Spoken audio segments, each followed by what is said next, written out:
green flag flies, and we're racing in GRIDLIFE Touring Cup. Side by side. Down the inside, 3 wide into 4. Huge mess. Look at them. 5 cars on top of each other under a blanket. Can't see these 2 cars race against each other anywhere else. GRIDLIFE Touring Cup action at its best, folks. How do you like this?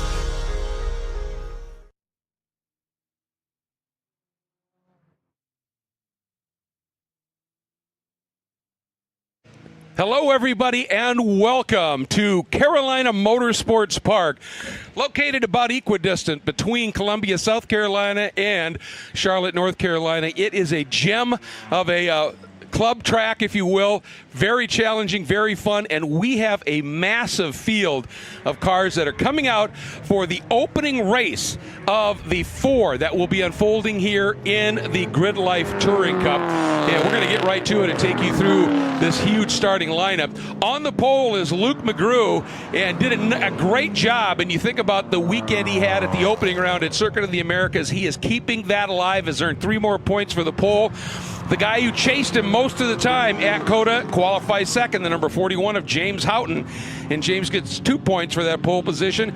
Then, great to have Eric Coutil back with us here in the number 82, and he gets a point for that 3rd place qualifying effort. Another guy who was very fast at Circuit of the Americas, the number 484 of Matan Rosenberg, will start 4th. In the 5th spot will be the 90 of Matt Walbaum.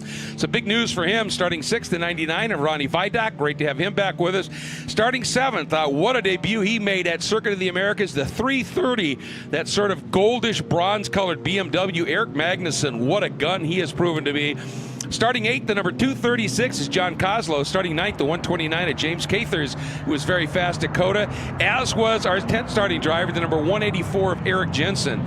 Starting 11th, after not being able to make it to COTA, the 917 of perennial frontrunner here, Lena Chin, really, really strong once again. Starting 12th, the 166 of Ben Thorne. 13th, the 204 of Leland Wambold. 14th, the 98 of Andrew Rains. 15th, the number 72 of DJ Alessandrini. Starting 16th, the 715 of Salil Shukla. Starting in the 17th spot, the 33 of Justin Lee. 18th, the number 1 of Gary Wimble. He had a problem in qualifying again. Not sure if he'll make the start, he said. 19th, the number 83 of Carlos Mendez, completing your top 20. The 28 of Peter Zhang. Starting 21st, the number 10 of Brian Tyson. 22nd, guy who was wicked quick at Circuit of the Americas, struggling a little bit in qualifying, the 17 of Tony Marchev. Starting 23rd, the 87 of Nick Steniford. Starting 24th, the 212 of Andy Smedegard, as he develops a new program.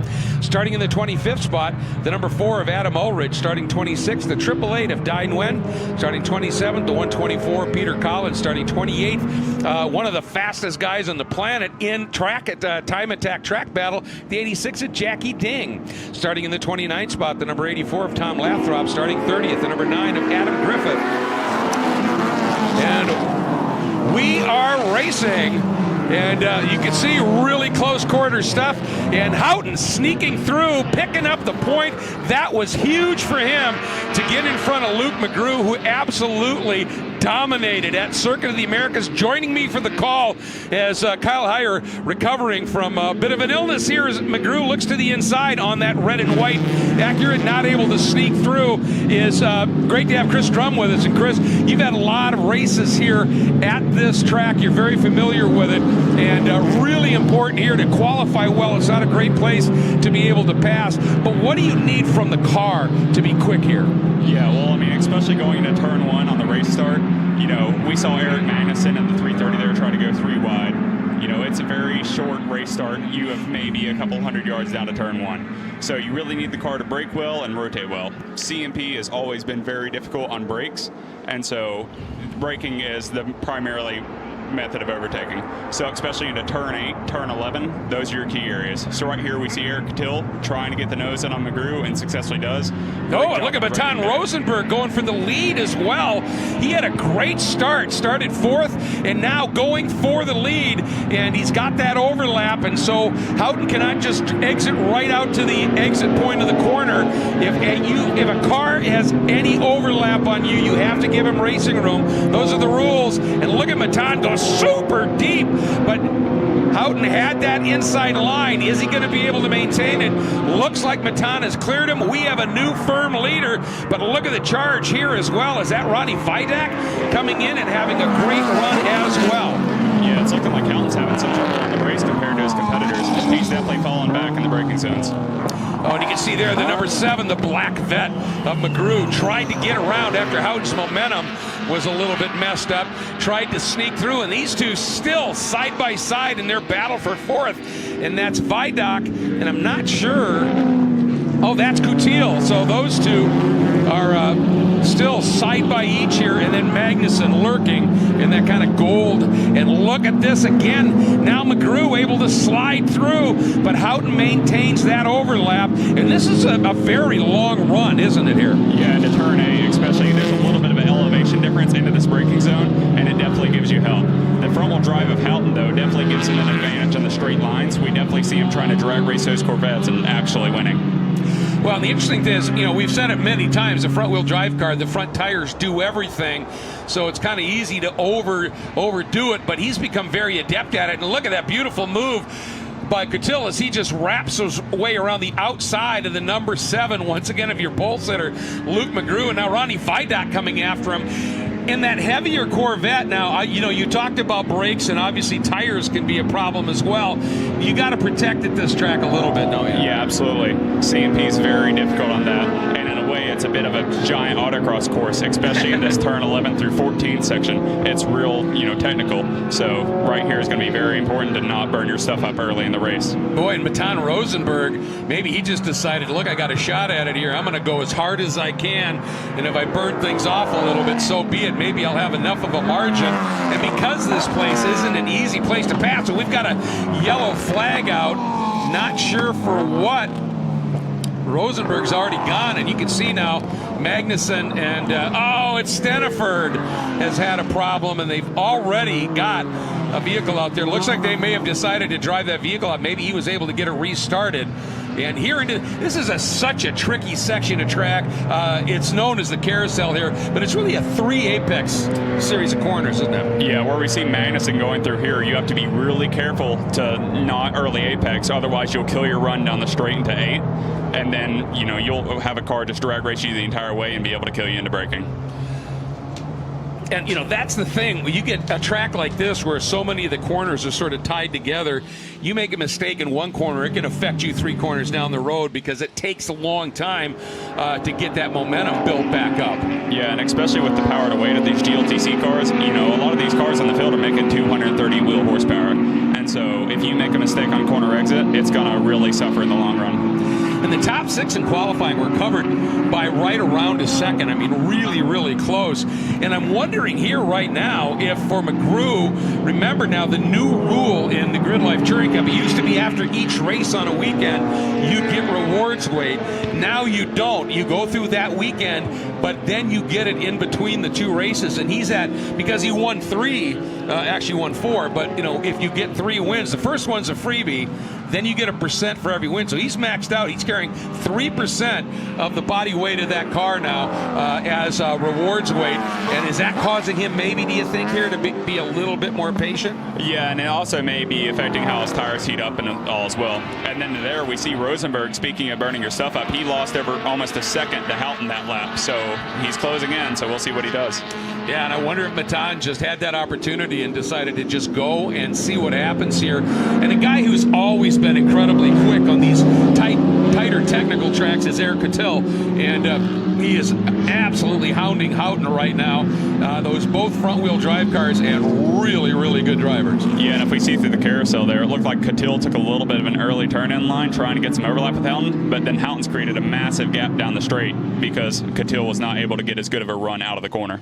And that's what we were talking about. A little bobble here, it's going to affect you down the road a bit. And that's what makes this so compelling. And, the one thing about this series that really stands alone, where else are you going to see a Corvette racing an Acura in the same class. And the rules people here in GRIDLIFE and in the GRIDLIFE Touring Cup have done an absolutely remarkable job. And, you know, obviously a car might be a little bit better early in the race, but with the weight, say, of the vet, it's going to hurt later. And vice versa, cars that are a little bit lighter may not be as fast early, but they come strong late. And that's what makes it so fun here. And the races are between 12 and 15 minutes, so not a lot of time to get your business done. Yeah, absolutely. Rosenberg seems to be falling back more and more here. He does. And Cattill's hard charging to the field, so I'll be interested to see what he does in the closing 6 minutes. Well, I was talking to Matan after qualifying, as that yellow flag is still out there. Matan, he said he was struggling with a car that was really loose at Circuit of the Americas. He said it felt much better.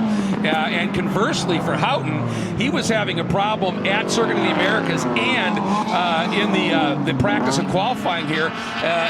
He was having a problem with the brake bias knob, and they've got that sorted out. And he said car feels much, much better now, much more balanced. And with a guy like Eric Cattill, one of our champions early in this GRIDLIFE Touring Cup history, pretty solid driver.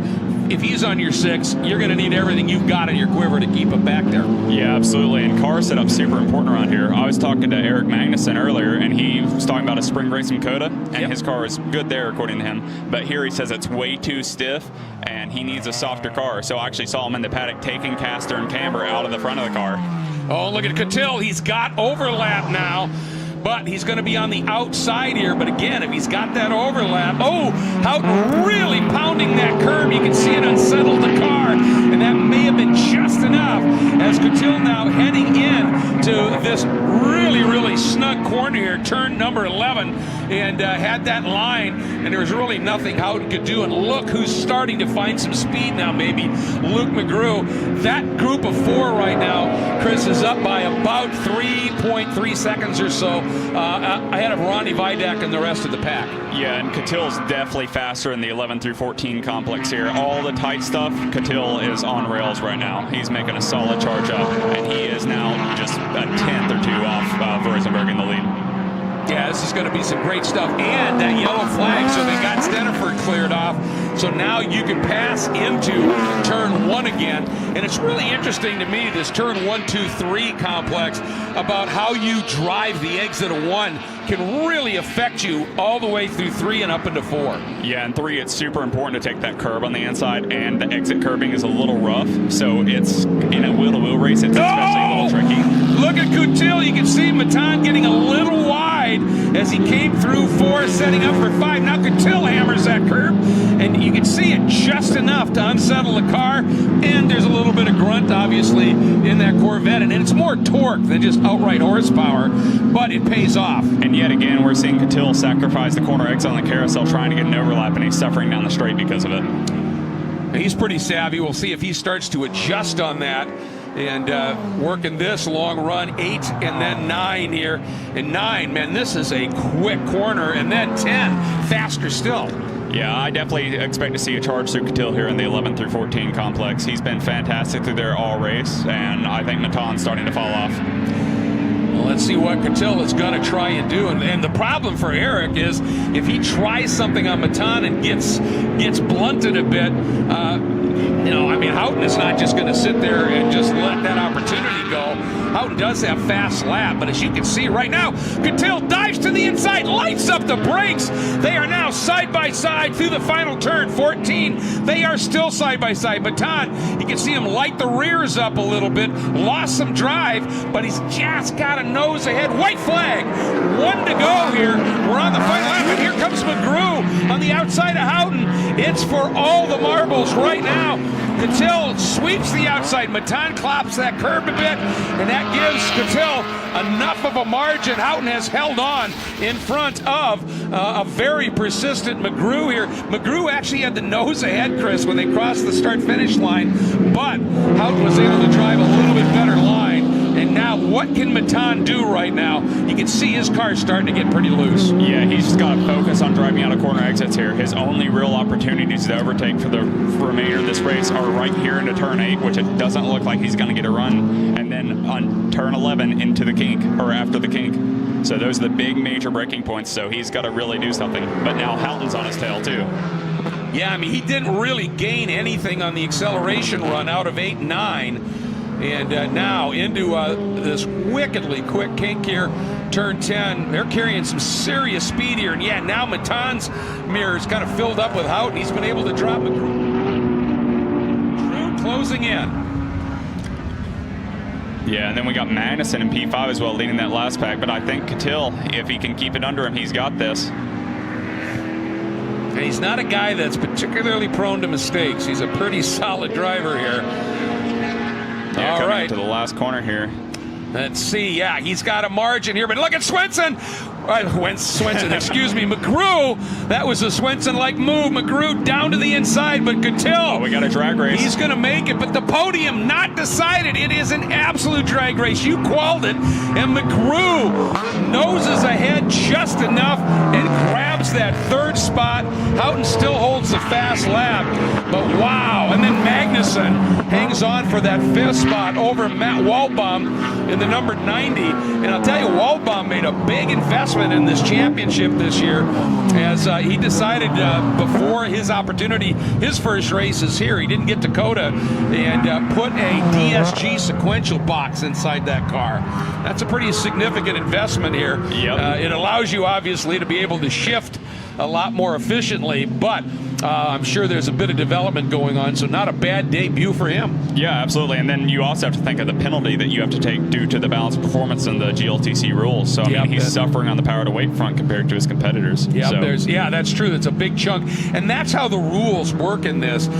You've got your base weights, and then if you decide to run more aero, wings, and spoilers, you get a higher weight. If you decide to run wider tires, a higher weight. And conversely, and if you use those trick aids, that's the kind of thing that can develop here. Just to complete it here, the 236, nice run by John Kozlow up into that 7th spot, making up 1 spot from where he qualified. Gaithers in 8th, Jensen in that LS swapped V8 engine Scion sitting in the 9th spot. A little surprise for Ronnie Vidoc here. He's, you would have thought he'd get stronger as the race went on, but he faded a bit. Still in the top 10, though. Yep, that was an excellent run by Kozlow there. I saw him in the paddock in between after qualifying, changing the radiator.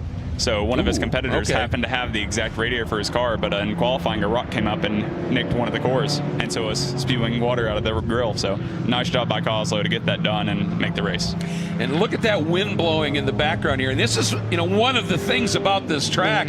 It's sort of like Laguna or Zandvoort in Holland, which are right on the coast. So much sand, and it blows through. We have, look at the flags. It is huge winds, and there's potential for some massive rain, but the wind right now is just unbelievable. I think that's why they decided to hustle this one off pretty quickly here and make it happen. And good thing they did, because this has been pretty crazy. There's no question about that. And you can see there in the lower right corner, some great partners help us with this great GRIDLIFE Touring Cup Series. NOS Energy, Valvoline, FCP Euro, Falcon Tires, and Hawk Performance Brakes. Obviously, really great to have them all on board with this program.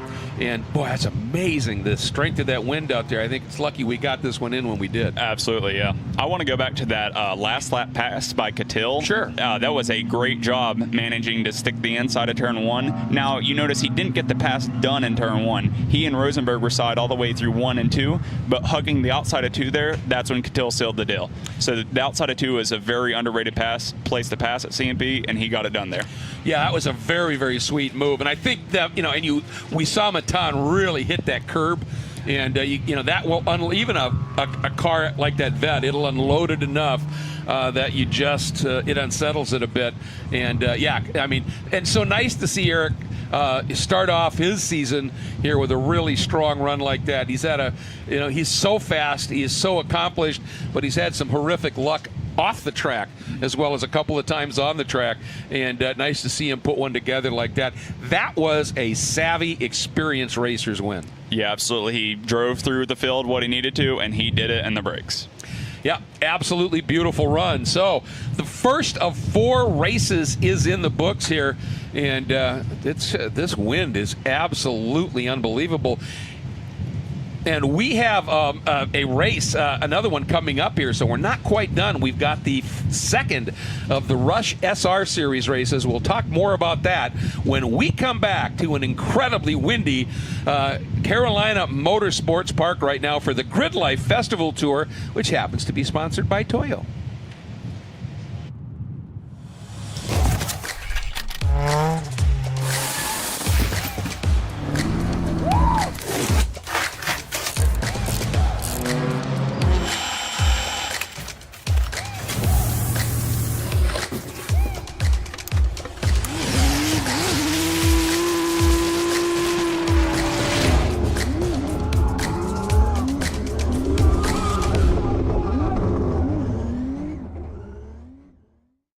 From the moment it leaves the factory, critical parts of your engine are building up deposits.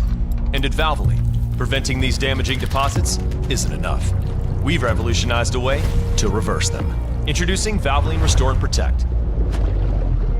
The first and only motor oil that returns pistons to factory clean by removing up to 100% of deposits with continuous use. Restore your engine to perform like new. With Restore and Protect, another first from Valvoline.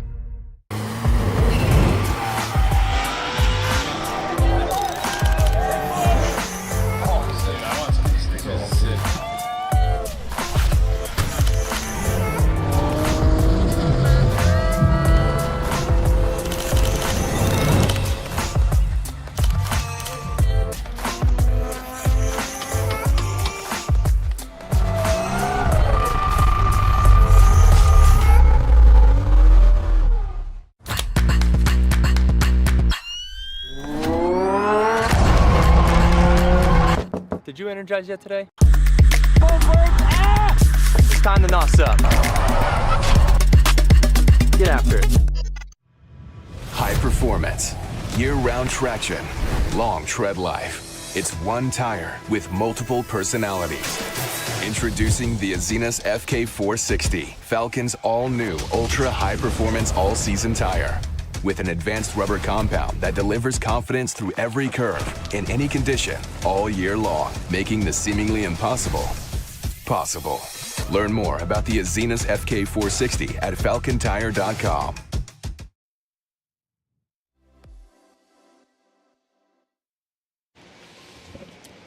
Our coverage today is brought to you by Falcon Tire, the official tire of GRIDLIFE Track Battle.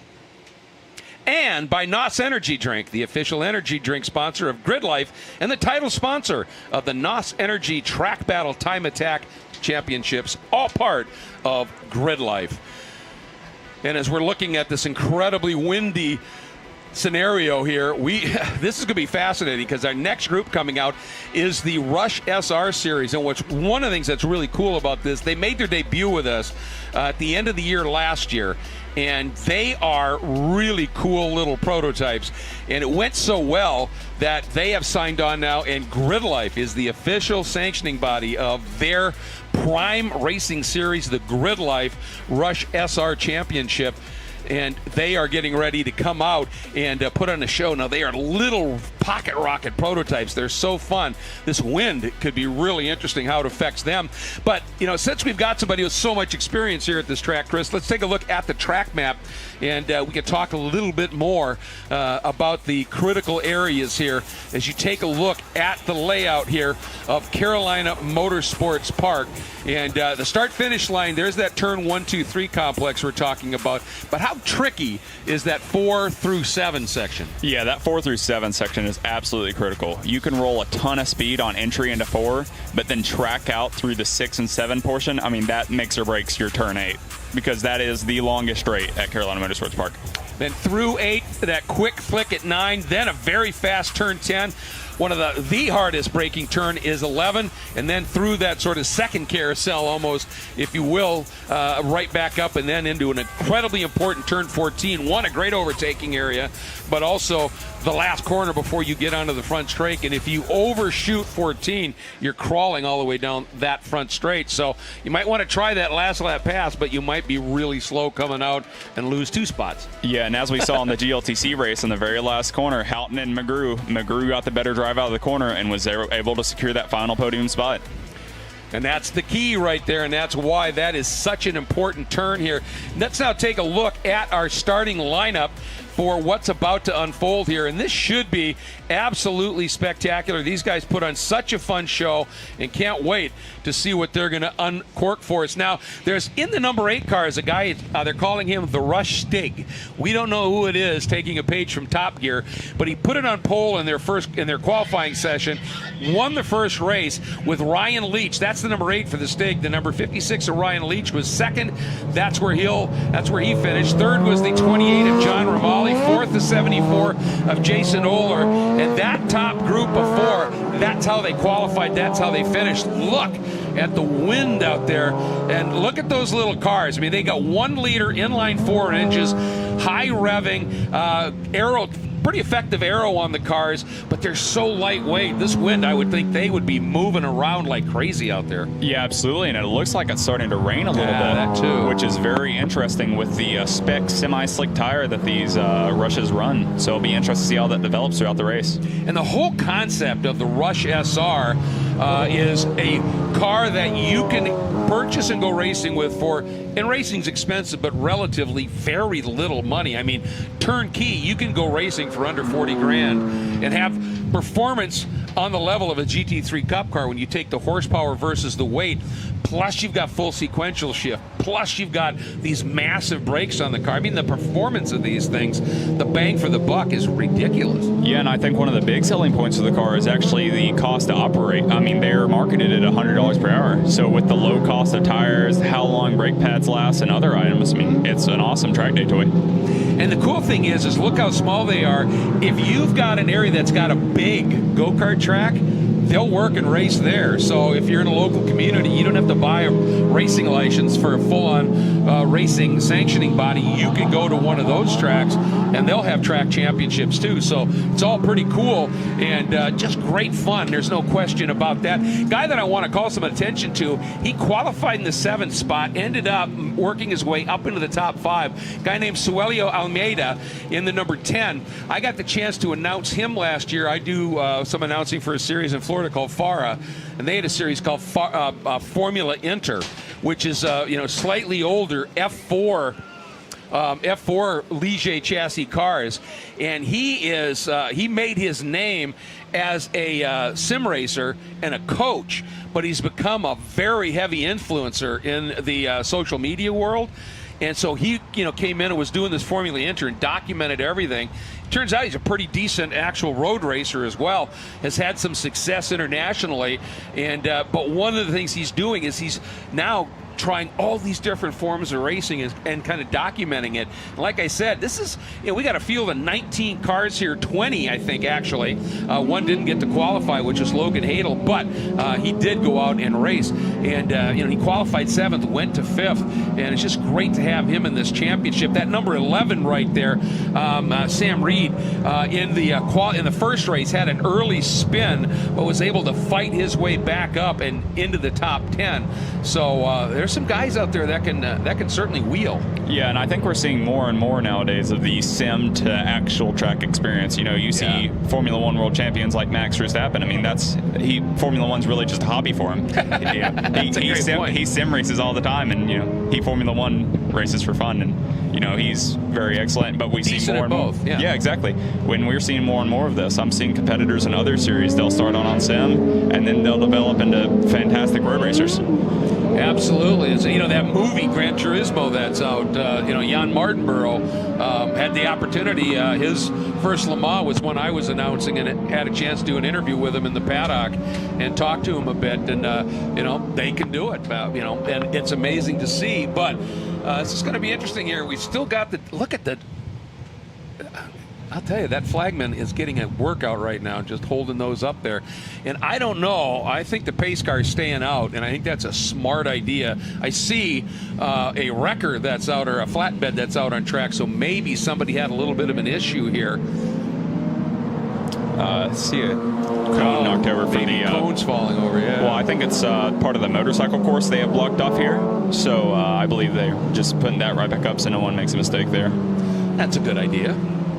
I'm not sure it's such a bad idea either for everybody here in these cars to get another look at this track. They had a race not that long ago that we saw that great battle. But I'll tell you what, the Stig, somebody called the Stig, you would think, okay, he's just going to blow the field apart, right? No, the 56 of Ryan Leach at the line, 14 one-thousandths of a second, and actually had a quicker lap than the Stig did.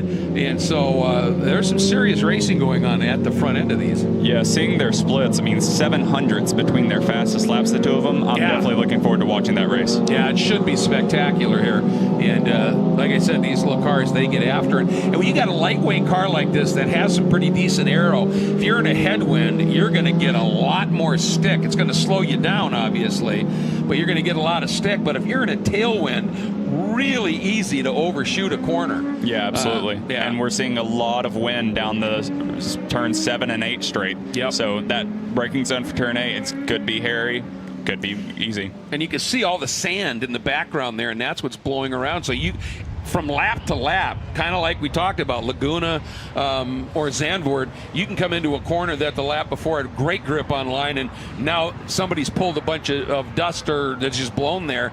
So you've got to really be up on the wheel every lap of these races. Yeah, it's almost like driving through some oil dry someone laid down, but there's no point. debris flag or anything to know about it. So it's real be interesting to watch these mixed conditions, especially as rain continues to fall. That's always the great test, isn't it? They call it the equalizer as well, and we'll see just how that plays out. Now, you would think somebody who's got the Stig logo there would be, if it's raining or really low grip, you'd think, all right, they must be pretty experienced, but we don't know who it is, so we're just going to ride along and have some fun with it here. And that's one of the things that these cars deliver is huge fun. And what's really cool about it, too, the Rush group that builds these cars thought this through, because they designed these cars to be small enough. We talk about being able to race on a go-kart track. In a standard garage, 2 of them will fit side by side, so you can half garage cost. And if you're really tight budget, you can turn them sideways, and 3 will fit. So, you can really get out there and race and keep the cost really extraordinarily low. All right, looks like we're going to be going green this time. Field over in the last corner. It's going to be the Stig and Ryan Leach up front, bringing this field to the green. Then John Romanil, and Jason Oler. That is your second row. Then Suelio Almeida and Bill Wright. That's the 10 and the 58. Respectively. Then the 9 of Nick Billingsley and the 5 of Rod Radman. Then in the 9th spot, the number 11 of Sam Reed, who I talked about in 10th. The 19 of Kelsey Billingsley. And here we go, green flag. It looked like the Stig got that little bit of a jump and does indeed lead down into turn number 1, now 2. Boy, did he get out of there well. Yeah, it definitely looked like he had a little wiggle in 2, so I'm wondering how these track conditions are playing into this. And even with that wiggle, he was able to open up a nice little margin. So obviously the confidence for the Stig paying off here just a little bit. And Raimanli and Oler staying pretty close here as well to Ryan Leach at this point. Yeah, they have a real close lead up front. P2 and P3 are battling real close. It'll be interesting to see how this evolves through this lap.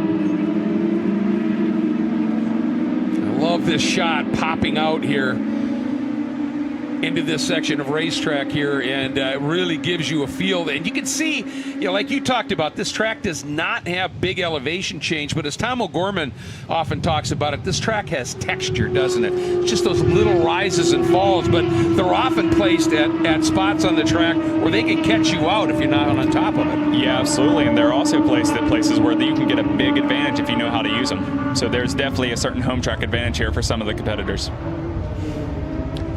I'm guessing these cars probably a little bit different to drive than your Caddy. Just slightly. Whoa, another cone is blown onto the track, and some evasive right there by the number 28 of Raimanelli, and was able to avoid it here, but that's going to cost you a little bit of time, wanting to turn in, seeing that cone and having to go around it. And we'll have to see how they adjust at this point. But at this stage, that margin is only about, 6-7 car lengths. And we got a caution. Full course yellow has come out once again. Yeah, I wonder if it's for the wind and the cone's blowing over. Yeah, That was a nice heads-up move to dodge that cone and not punt it. Because Yes, it sure was. with the nose on these prototype style cars, you don't want to damage them. And right in a potential line as we saw here. So this, you kind of have to do this here because you don't want to destroy somebody's race in a great battle just because of an errant cone out on the track. So everybody gets to sort of settle a little bit here. And then you can see there our top 5, and Almeida Suelio Almeida is now, he's in the 6th spot with Wright in 7th, Billingsley.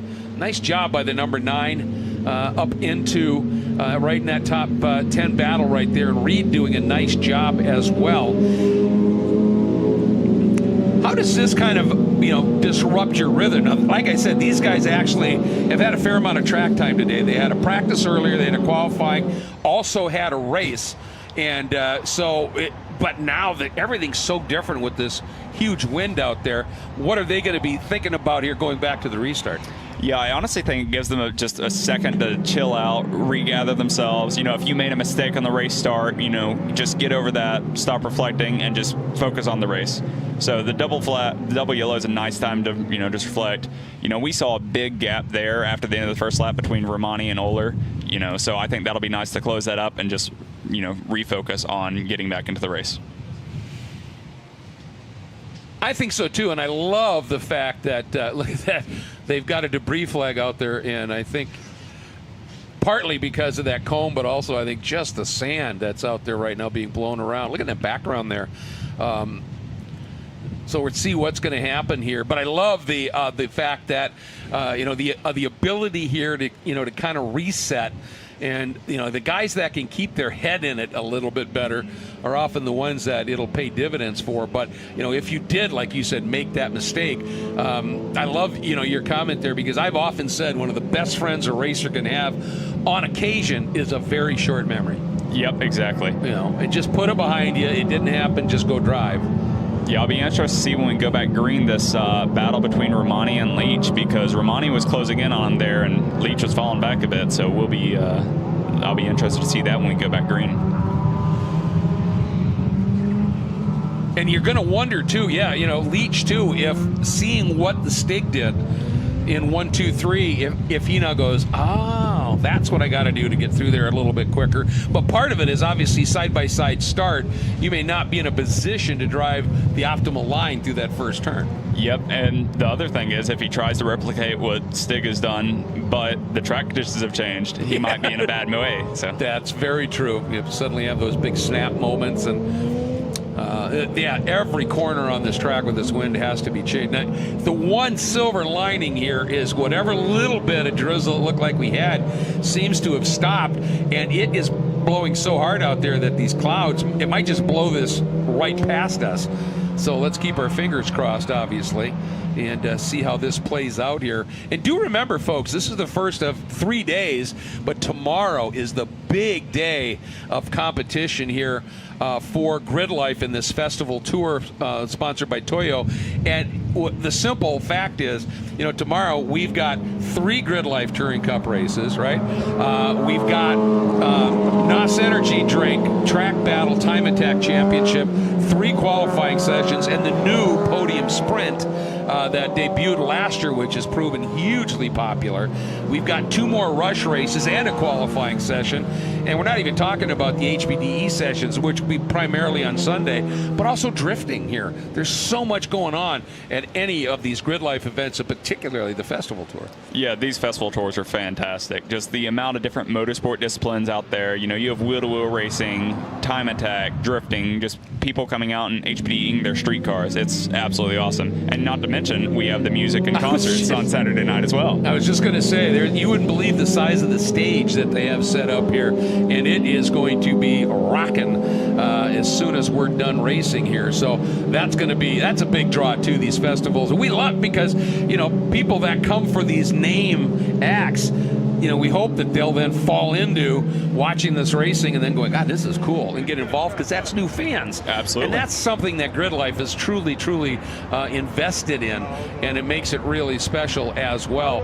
And it's going to be a lot of fun here. And the drifting here, it's full course. It isn't like only in certain spots. Here, whole track. So there's a lot to be enjoying here. Just want to remind everybody on our stream, I think it is 10:30 tomorrow. We'll be on from 10:30 to 11 with Grid Life Touring Cup Race 3. And then about 2 o'clock, a 4-hour live stream where we're going to cover everything else that's left, and we're going to have some special features. We're so happy to have Cerise Taylor here working with us, and it's just going to be a lot of fun to be able to enjoy that new sort of format here. And that 4-hour show tomorrow is, boy, talk about nonstop excitement. Absolutely. Long day ahead tomorrow, and it'll be interesting to see how things evolve as well as car racers, because for the GLTC guys, they have 3 races tomorrow. Yeah. So you have to also focus not on doing well in your race, but also keeping the car together to race 2 more times. Well, and the other aspect of it, every race is so connected, because the race that we just saw, fast lap in that race determines your grid position for tomorrow's race 2. Race 3's starting position is based on finishing order from race 2. So they're all interconnected. And then the final race is when it gets really interesting, when the finishing order determines the start, but with a random inversion up to 1/3 of the field. So there's a lot to watch here. And that podium sprint, man, it's so cool. Top 5 in each of the NOS Energy Drink track battle classes basically go out for 2 laps by themselves to try and put it together. Yeah, and it's absolutely awesome to be on a track by yourself. And we are coming to the green here. And yes, we're green, racing once again for the Rush SR Series, sanctioned now by Grid Life. 5 events on the season, this the first. And again, great start by the Stig, but this time Leach staying a lot closer to him. Yeah, absolutely. He got a much better run through the 1, 2, 3 complex there, and he is right on him. Now let's see if he can stay glued to him, and whether Rymanelli and Oler are able to stay there as well. Looks like they are. In fact, obviously it's early going here, but that whole group up at the sharp end staying pretty tight here at this stage. And let's see what's going to happen. Yeah, Radman, I saw him poke his nose out at the start, and he looks like he made up some ground. Well, that's one of the things here, obviously, on a start, especially at 2x2 start, on a track that's tough to pass. If you can get it done at the start, it just makes life so much easier. But, a big look here, heading down into turn, that's 9, I think, right? That is 10, yes. That's 10, and he's Radman through. got it done, yes. Wow, what a run. That's Radman. He's up from 8th. Up into 5th right now. What an opening lap. He's having a fantastic drive so far. We'll be interested to see how far he gets up to the field. It's a good looking car too. I love that chrome blue. Yep, and he's closing in on Romani now as well. Wow, these guys are putting in. Now with that long caution, you've got a lot less time to get down to business here and see what's going to happen. The Stig still has a quick lap. But that Leach, he's not far off right now. Look at that. He is sticking right with him. They've now opened up a little gap. Back to Rymanelli, Oler, and now Radman up into 4th. He got Oler on that lap, too. Oler just passed Radman in turn 1 there. back. He got him under the brakes. So Radman braked early, and Oler took full advantage of that. So, all right. Well done to Mr. Oler here. That's an absolutely great drive. Jason Oler here. And Suello, he didn't get the greatest start in his number 10. He's back behind this duo right now by a little bit. But, boy, it doesn't take long here for Radman. Oler got through, and Radman is just glued to him again. Yeah, I'll be interested to see if he can make the same move to the kink, but that was bold. I think Oler's going to be smart in defending against that this next time. And you wonder, too, there's not a ton of aero adjustment on these cars, but you can change that wing angle, I think. And obviously more wing will give you better grip into and through a corner, but it slows you down on the straights. And looking to see just how that's going to play out here as there is Suello coming through. Yeah, and especially being a mid-rear engine style car, your rear downforce is significantly more important than the front, because you want your downforce to be proportional to the weight distribution of the car. So the more you clock that rear wing, depending on how your car's set up, it could make or break it. And of course, there's so many elements to getting a car dialed up and correct for a racetrack, from suspension setup, tire pressures, there's so much that goes on, and then you throw in little bits of aero like that, and it just takes that to a whole different level there. Good look at the 19 of Kelsey Billingsley, and Billingsley currently running in the 7th spot and doing a really stout job here. And look at this, Rymanelli, Oler, Radman all setting personal bests on that last lap. So everybody's starting to find some pace. Most everybody is setting personal bests now, so they're starting to find it at this point. But there's not a lot of time left in this race. I didn't see a white flag. Neither did I. So hopefully, because of that long caution, maybe they're going to give him an extra lap. Normally, they're lapping around here. If there's the time on the clock when the leader gets to start finish is less than a lap, you get the white. But it was a lot less this time, but no white. And I think that's one of the great things about grid life is if you end up with a long caution, they'll say, you got gas in the car, we'll give you another lap. Yep. We can do that for you. And we're starting to see the pack separate more and more here as well. I'll tell you, Leach is not giving up here. He's still fairly close. Then that little bit of a gap, as you talked about, back to Rymanelli, then another couple of seconds to Oler. And Radman has fallen back a little bit, hasn't he? Yeah, absolutely. I'm not sure what's up, or, if he said his tire pressure's wrong or something, but he is definitely falling back. So if you start your tire pressures a little on the high side, you'll be great on the race start, and they'll come up to 10th faster, but you will suffer later in the race. And, it's really tough to impart to people who aren't technically knowledgeable about how tire pressures can affect a car's performance. And we're talking not huge, 2-3 pounds. We're talking quarter pound, half pound. Yeah. It makes a huge difference, doesn't it? Yeah, and it also affects the balance, especially if you do a front rear pressure stagger, which I would assume the rushes are as well, being so rear heavy. And we're not seeing a white flag this time by either. They're letting them go. And Ryan Leach is loving it because he just set fast lap of the race, and he's trimmed that lead down to just a tick over a second here to the stink. He made up about 3/10 on that lap. Yeah, that was a great lap. Meanwhile, they're both pulling gaps on the rest of the field. And sometimes, the old saying, it's easier to lead than follow because you can reference the guy in front of you a little bit. And as the leader, sometimes it's like you're just ruining that because, all right, if I'm going to win this, I got to show them all my tricks. Yeah, and I don't want to do that. But also, you don't want to burn up all your stuff just in case. You never know. Now let's see if the Stig responds here.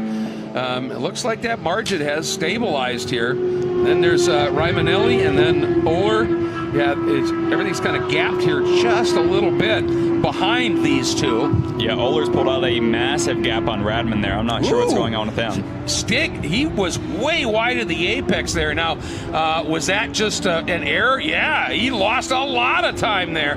I thought maybe he may have, was avoiding sand or something, but that was just an error. He lost a ton of time. Yeah, Leach is right back on him. I wonder if the Stig just got a little deep in his braking there, because if you miss your braking zone by just a slight bit into 11, it can push you real deep and throw you way offline. All right, there we go. Let's see what the margin is as they come to the line, and still no white. They're saying go after it, guys. And the margin down to 7/10. Leach is climbing after him here, and Leach is throwing that little SR around. Just fun to watch him get after it. Yeah, he is absolutely on the limits of adhesion right there through turn one. There is nothing left there, so he is gaining 4/10 that lap. And doing it fearlessly, just getting into it. I'm loving watching him driving this right now. Yeah, as we see him exiting the carousel, looks like he's fallen a little bit back to the stick, but he's definitely holding steady. So we'll see if the stick can make another mistake and Leach can get right back up on him. Let's see what happens here, and I'm just loving the fact that they're just letting us race here for a little while. Here's a good little scrap. Oh, that is the battle for the lead there. Oh, he closed it up again. Yep. Huge, didn't he? Yeah, and this is not... Oh, no, those are lap cars. Those okay. were a couple... Well, that could affect things here. Boy, he caught him at the worst time into turn 11. Oh, we got a waving yellow into 11. Oh, we got a car spot on the right side. Yep, that is the number 3. He's gone around Timothy Fokine, and he's looking up track, so hopefully he's got it running, but he just doesn't want to pull out in front of anybody. Yeah, but boy, I'll tell you, that really hurt the Stig. Absolutely, yeah. It allowed them to close up. You know, you can't pass under yellow, but you can certainly close right up to their bumper. He's being very cautious out there, with good reason, not, you know, understandably. But and the interesting thing is, how much longer are we going to run? If he can't get going, I think we'll probably see the checker come out relatively quickly here. Yeah, no more white flag that time by either, so they are letting them race. Leach was only 5/10 back that lap, so he definitely closed up a little bit under that yellow period. Oh, I think he might get hung up a little bit here.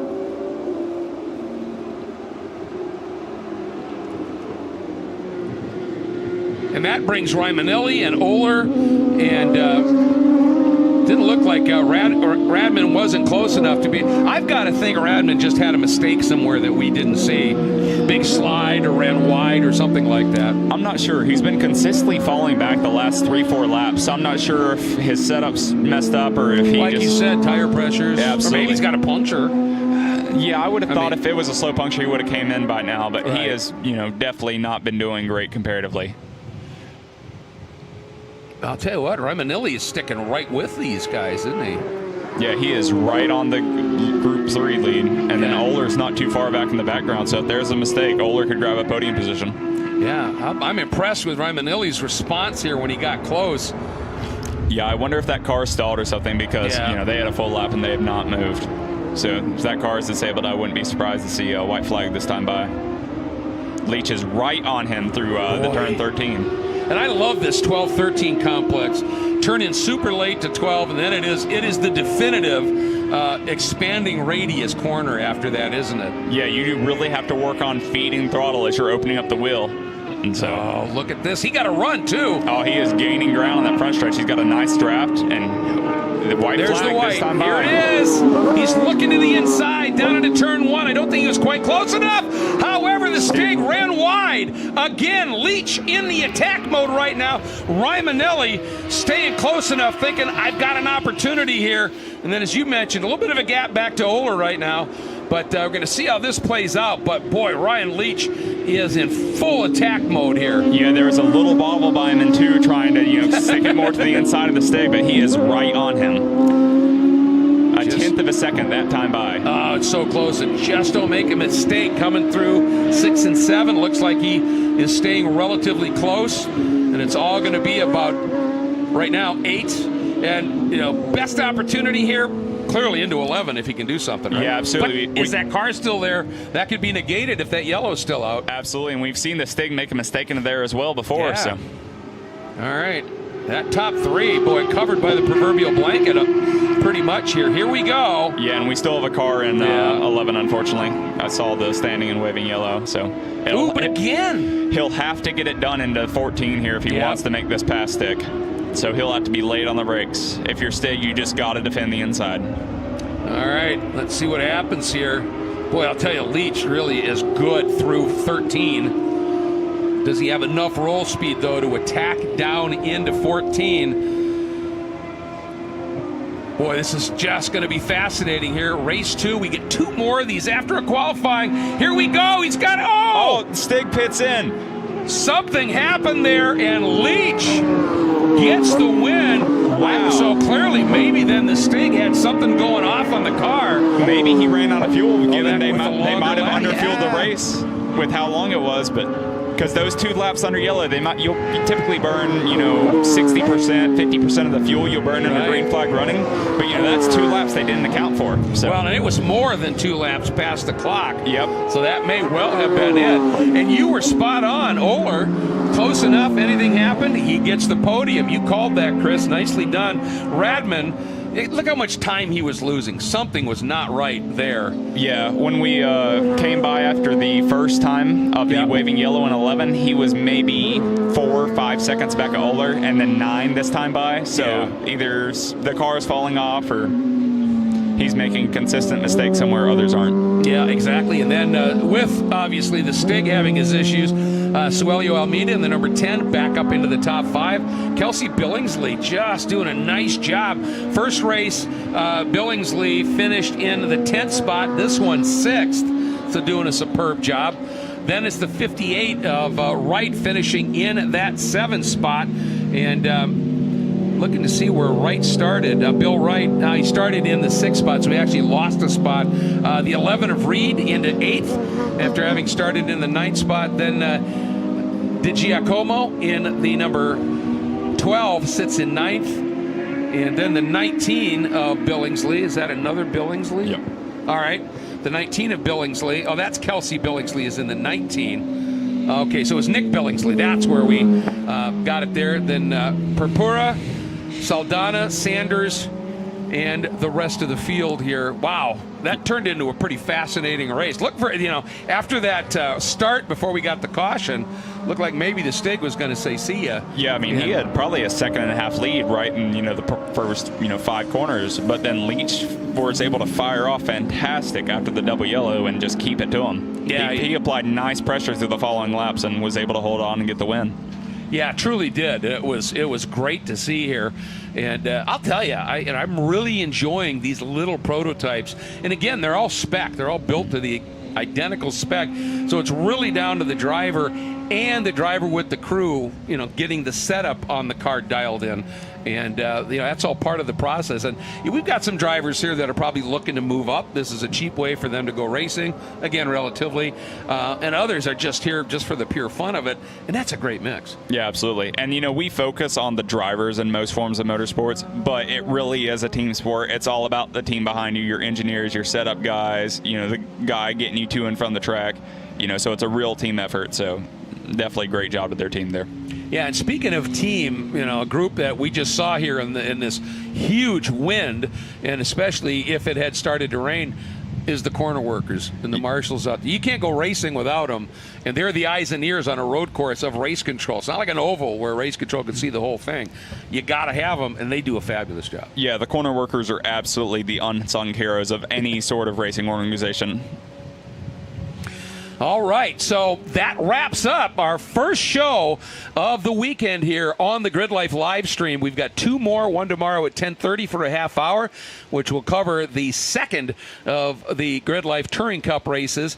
And then we will be back at about 2 o'clock for a long 4-hour show that's going to cover so many different things. We are going to have 2 more of the GridLife Touring Cup races. We are going to have the podium sprint that will be unfolding for the NOS Energy Drink Time Attack Track Battle Championship. We're going to have drifting, and we're going to have 2 more of these Rush SR races. That's going to be an absolutely fabulous time.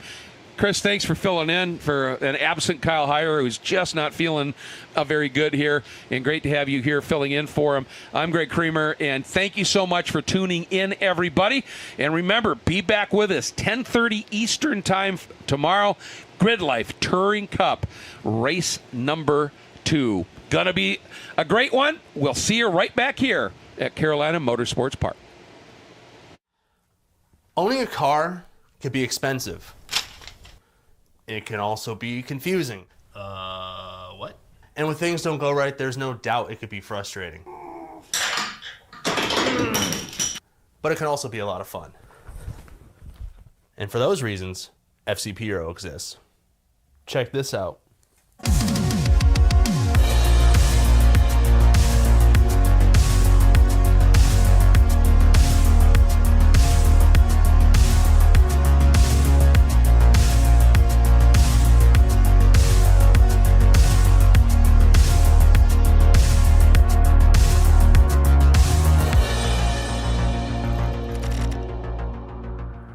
Do you and your car a favor and head over to fcphero.com to learn more. From the moment it leaves the factory, critical parts of your engine are building up deposits. And at Valvoline, preventing these damaging deposits isn't enough. We've revolutionized a way to reverse them. Introducing Valvoline Restore and Protect. The first and only motor oil that returns pistons to factory clean by removing up to 100% of deposits with continuous use. Restore your engine to perform like new. With Restore and Protect, another first from Valvoline.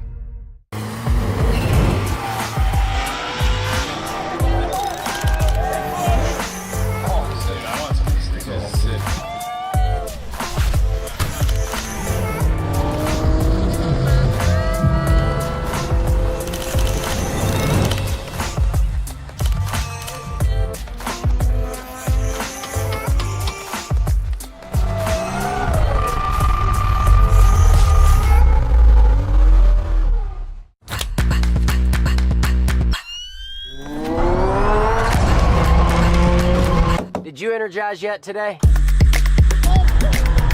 Time to NOS up. Get after it.